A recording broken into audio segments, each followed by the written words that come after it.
associé à fêter le titre de champion. Moi, j'étais au stade du 28 septembre, le jour où le Roi a été sacré contre le Noir-Korea. Et c'était pas, quand même, la fête n'était pas aussi grandiose.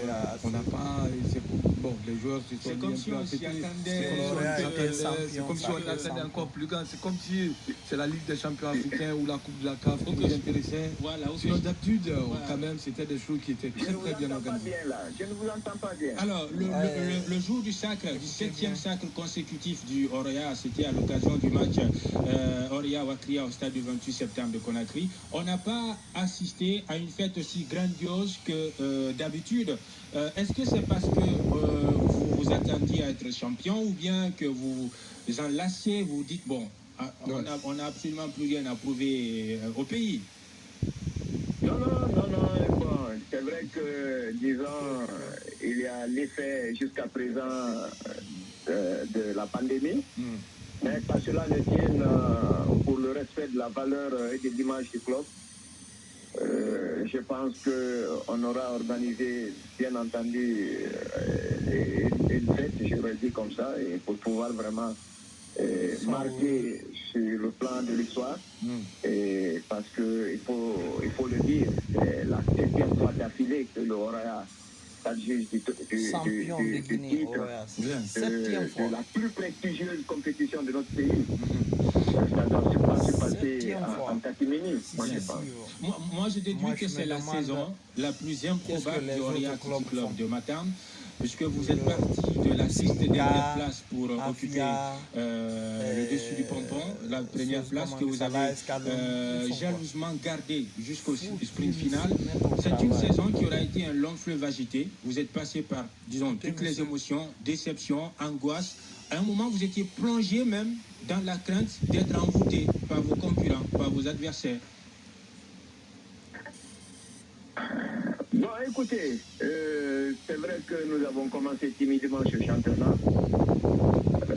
Mais mettez en tête aussi, en regardant dans le rétroviseur, et que nous avons difficilement aussi commencé ce championnat. Parce qu'on est venu du côté du Maroc où nous avons joué la demi-finale de la CAF et que cette pandémie était extrêmement exiguë, était vraiment répandue. Donc nous sommes venus avec plus de 11 joueurs covidés. Donc il fallait les mettre en fait sous traitement. Et le Covid s'attaque réellement, comme vous le savez, disons, à la voie respiratoire.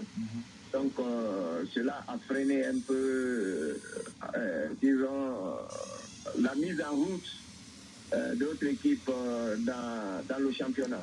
Et ces joueurs Covidés, ce n'est pas des moindres. C'est en fait des joueurs de cadre qui étaient dans cette situation.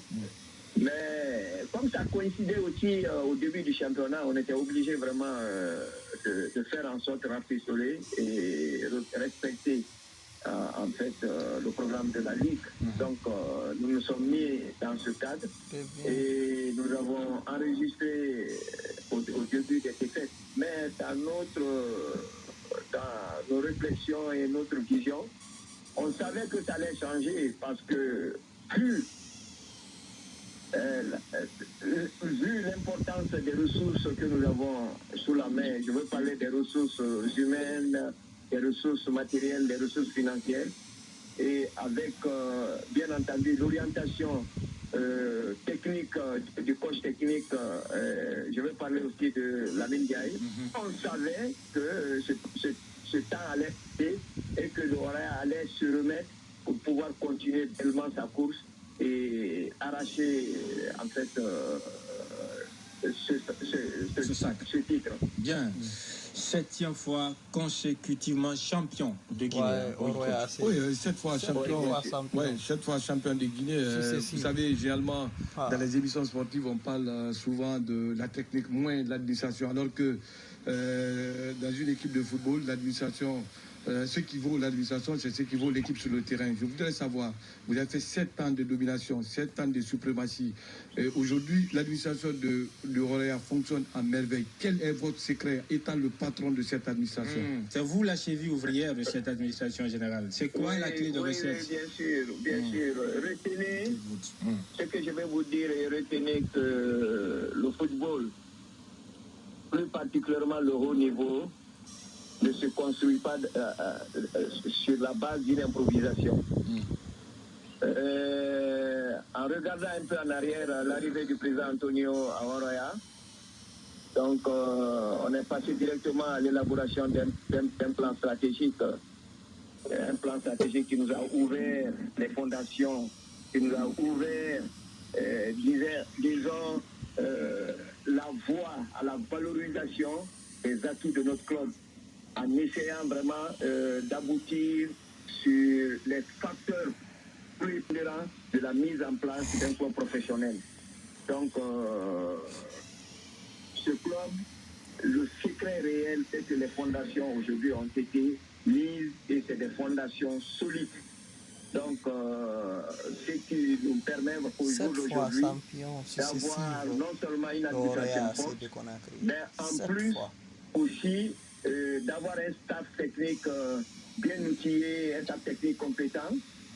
Et donc, puis je vous rappelle aussi, le Roya est parmi les 10 meilleurs sur la roulette en fait, d'une présidence qui n'hésite pas à mettre les moyens, qui donne de très belles orientations, qui donne qui soigne l'image du club.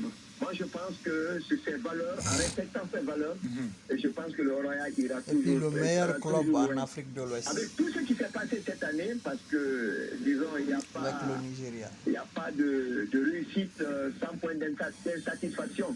Nous allons travailler encore d'arrache-pied parce que la Ligue des Champions s'annonce déjà au mois de septembre, les préliminaires. Bien. Pour pouvoir bonifier nos atouts et puis continuer, disons, à corriger nos insuffisances pour nous permettre d'être à l'heure et aller encore titiller en fait cette coupe que nous avons tant besoin aujourd'hui. Bien. Kourti Madi Kaba, secrétaire général du Roya-C. Général, on va devoir vous quitter pour quelques minutes, le temps pour nous d'aller en pub. On espère vous retrouver juste derrière, général. On va grignoter un peu de votre temps cet après-midi. Merci. C'est à moi de vous remercier. On est entièrement à votre disposition. Merci pour tout ce que vous apportez au football guinéen. Bien, on vous revient tout de suite dans 5 minutes, général, pour parler cette fois. On va se projeter sur les perspectives du Roya Athletic Club, notamment en Ligue des Champions, parce que vous êtes conquérant, souverain au pays, et vous voulez être conquérant sur l'échiquier continental. Comment est-ce qu'il faut s'y prendre du côté du Roya? On en parle dans cette émission.